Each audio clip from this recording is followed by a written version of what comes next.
Di antara kerajaan-kerajaan besar Nusantara, ada satu nama yang sering muncul sebentar di buku sejarah, lalu menghilang.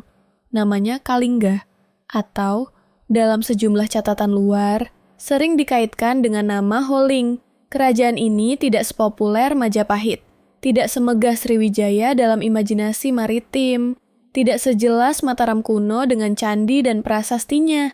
Tapi Kalingga menyimpan satu kisah yang sangat kuat. Kisah tentang seorang ratu yang dikenal begitu tegas. Sampai hukum di kerajaannya disebut tidak pandang status, bahkan tidak pandang keluarga. Namanya Ratu Shima. Kalingga diperkirakan berada di wilayah Jawa bagian tengah, terutama sekitar pantai utara Jawa. Banyak orang mengaitkannya dengan kawasan Jepara atau sekitar utara Jawa Tengah.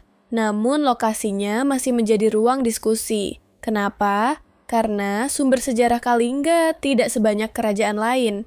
Tidak banyak prasasti yang bisa langsung memberi gambaran lengkap.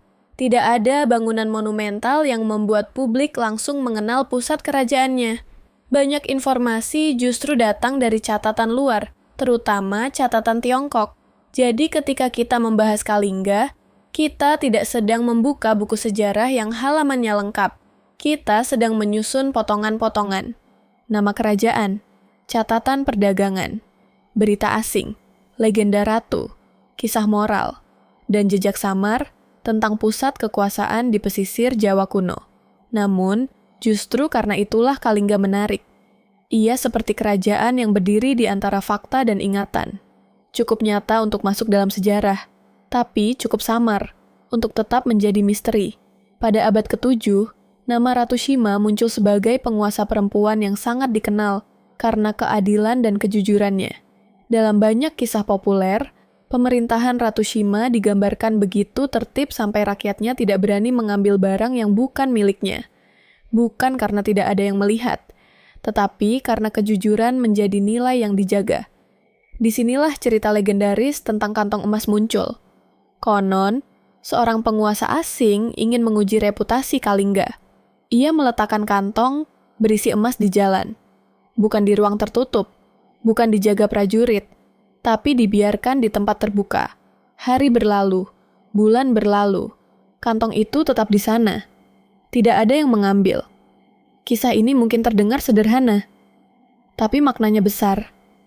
Karena dalam sejarah, reputasi sebuah kerajaan tidak selalu dibangun dari kemenangan perang.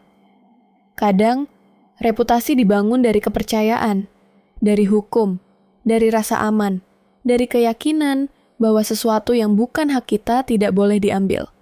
Lalu, kisah itu menjadi semakin terkenal ketika putra mahkota Ratu Shima sendiri dikatakan tidak sengaja menyentuh kantong emas itu.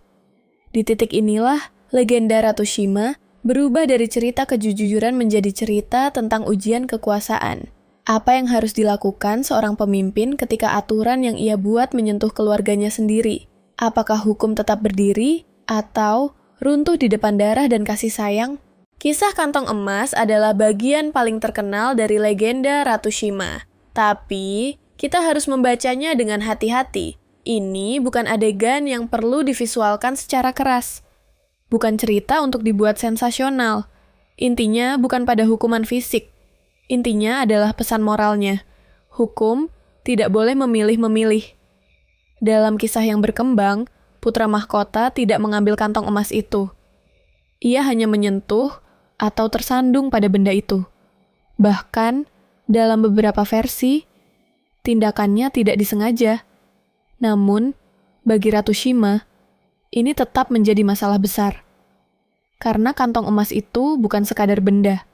Ia adalah ujian bagi rakyat, ujian bagi istana, dan ujian bagi dirinya sendiri sebagai pemimpin. Jika rakyat biasa dihukum karena menyentuh hak orang lain, apakah putra ratu boleh dimaafkan begitu saja? Jika hukum hanya keras kepada orang kecil, tetapi lunak kepada keluarga penguasa, maka hukum bukan lagi hukum. Ia hanya alat kekuasaan. Dalam legenda itu, Ratu Shima disebut menjatuhkan hukuman berat kepada putranya. Para pejabat istana memohon keringanan. Mereka tahu sang pangeran adalah pewaris. Mereka tahu ia anak yang disayangi. Mereka tahu keputusan itu bisa mengguncang istana. Namun Ratu Shima digambarkan tetap menegakkan prinsip. Kesalahan tidak boleh dihapus hanya karena pelakunya dekat dengan kekuasaan. Disinilah nama Ratu Shima menjadi simbol. Bukan hanya ratu yang tegas, tetapi ratu yang berani menghadapkan hukum kepada keluarganya sendiri. Namun, sekali lagi, kita harus membedakan sejarah dan legenda. Apakah kisah ini benar-benar terjadi persis seperti itu? Sulit dipastikan. Sumbernya terbatas. Detailnya bervariasi. Dan cerita tentang pemimpin adil yang menguji kejujuran rakyat sering muncul dalam banyak tradisi sebagai kisah moral. Tetapi, justru karena kisah ini bertahan, ia menunjukkan sesuatu yang penting. Masyarakat ingin mengingat Ratu Shima sebagai simbol keadilan, bukan sekadar penguasa, bukan sekadar nama dalam daftar raja, tapi figur yang mewakili hukum yang tidak bisa dibeli. Bayangkan betapa kuatnya pesan ini. Di sebuah kerajaan kuno, nama seorang ratu bertahan bukan karena perang besar, bukan karena istana raksasa, bukan karena ekspansi wilayah yang dramatis, tetapi karena cerita tentang satu kantong emas, satu jalan, satu ujian kejujuran, dan satu keputusan yang membuat semua orang bertanya, apakah seorang pemimpin berani menegakkan aturan ketika yang diuji adalah keluarganya sendiri? Itulah kekuatan legenda. Ia mungkin tidak memberi kita data politik yang lengkap, tapi ia memberi kita nilai yang ingin diwariskan. Kalingga mungkin samar dalam peta arkeologi, namun Ratu Shima jelas dalam imajinasi moral Nusantara. Ia menjadi contoh bahwa kepemimpinan bukan hanya tentang memerintah, tetapi tentang menjaga kepercayaan. Karena kerajaan bisa punya pasukan, bisa punya pelabuhan, bisa punya istana, tapi jika rakyat tidak percaya pada hukum, kekuasaan menjadi rapuh. Maka pertanyaannya, apakah kisah Ratu Shima adalah fakta sejarah, legenda moral, atau memori politik yang dibentuk untuk mengajarkan keadilan? Mungkin jawabannya tidak sesederhana memilih satu. Mungkin ia adalah gabungan semuanya, dan itulah yang membuat Kalingga semakin menarik. Kalau Ratu Shima begitu terkenal, kenapa kerajaan Kalingga tetap terasa misterius? Jawabannya ada pada bukti. Sejarah tidak hanya membutuhkan cerita, sejarah juga membutuhkan jejak yang bisa diuji. Prasasti, situs, artefak, catatan sezaman, struktur kota, nama tempat, dan hubungan antar sumber. Dalam kasus Kalingga, bukti-buktinya tidak sebanyak kerajaan lain. Karena itu, para ahli masih berdiskusi tentang lokasi tepatnya.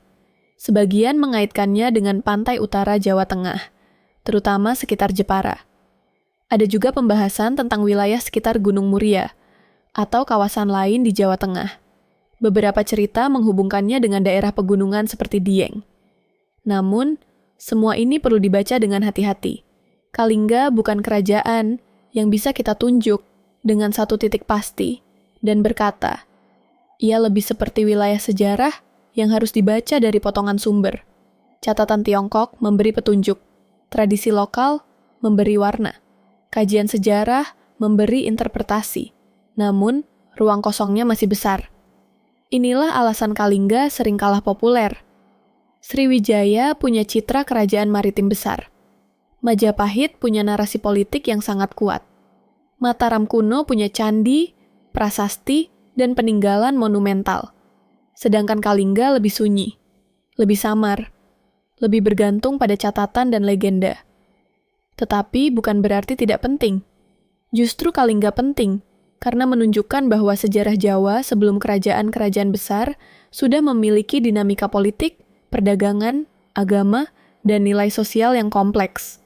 Ada pengaruh Hindu-Buddha, ada hubungan dengan dunia luar, ada pelabuhan, ada catatan dari Tiongkok, ada figur ratu yang sangat kuat dalam memori sejarah, dan ada legenda moral yang terus hidup.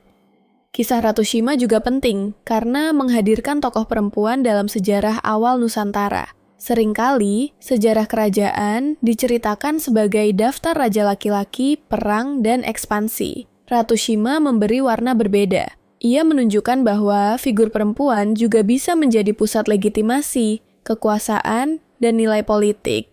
Dalam kisahnya, ia bukan hanya ibu, bukan hanya istri raja, bukan hanya tokoh pendamping, Ia adalah penguasa, dan yang membuat namanya bertahan adalah prinsip, kejujuran, ketegasan, hukum, amanah.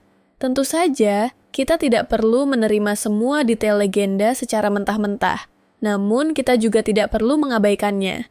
Karena legenda adalah cara masyarakat menyimpan nilai.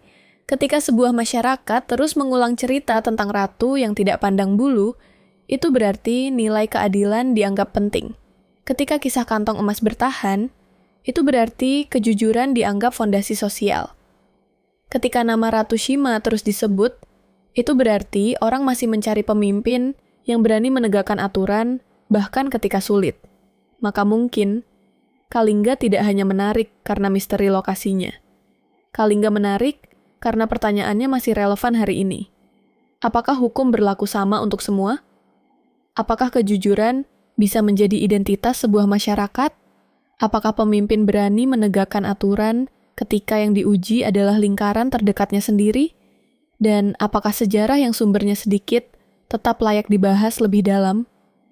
Menurut kamu, Ratu Shima lebih tepat dilihat sebagai tokoh sejarah, legenda moral, atau simbol keadilan Nusantara? Tulis pendapatmu di komentar. Dan kalau kamu suka sejarah Indonesia, kerajaan Nusantara, tokoh perempuan kuat, dan misteri yang jarang dibahas di sekolah, jangan lupa subscribe ke Inner Dataset. Karena kadang kerajaan yang paling misterius bukan yang hilang sepenuhnya, tapi yang hanya meninggalkan sedikit jejak. Namun satu kisahnya masih cukup kuat untuk menantang cara kita memahami keadilan.